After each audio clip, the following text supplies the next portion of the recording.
Welcome back. Earlier this month, we identified a mystery plant for a viewer in their yard as American pokeweed. And while it solved a mystery for one viewer, it created another mystery for someone else who wants to get rid of that very same weed in their yard. Sandy writes in, she's got them all over her place and tried to pull them out of the ground, but this year they really spread around and she wants to know what to do about them. American pokeweed, which was once cultivated to make dye, is a pesky plant and is pretty hard to get rid of. It's much easier to pull it when it's younger and smaller, but it sounds like you might have a more advanced case on your hands. For larger plants, you can dig them out with a shovel. Hopefully you can get all of that taproot. If not, some boiling water on the remaining taproot can do the trick, and it's also a non-toxic solution for any surrounding plants. If you don't mind the unsightly appearance of a tarp, you could try cutting it back and then smothering it. Other possible non-toxic solutions could be a mixture of white vinegar, a few drops of dish soap, and some salt water, and put that on the plant leaves to cause it to die off. It's important to remember that most of this American pokeweed is toxic, so wearing gloves is a good idea for handling the plant and the plant parts. Tora writes in that she wants to separate her peace lily into 2 or 3 different pots. She thinks the brown leaves are the sign it needs some repotting. Peace lilies are super easy to separate, and in fact, I'm sure the one you have that's getting too big would definitely welcome it. You could use clean garden shears, a serrated kitchen knife, or even your hands to break up the root ball into smaller pieces.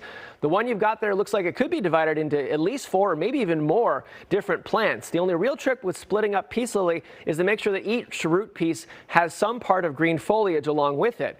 A new pot for each one, some fresh soil with some good drainage, and you should be good to go. Good luck.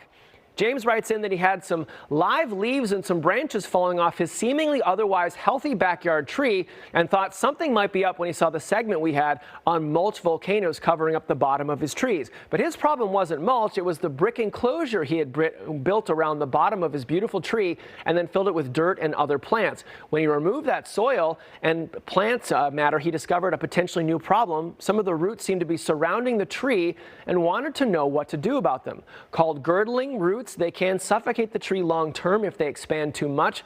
Many state ag extension offices recommend against cutting roots larger than 2 inches in diameter. Girdling roots would be that exception.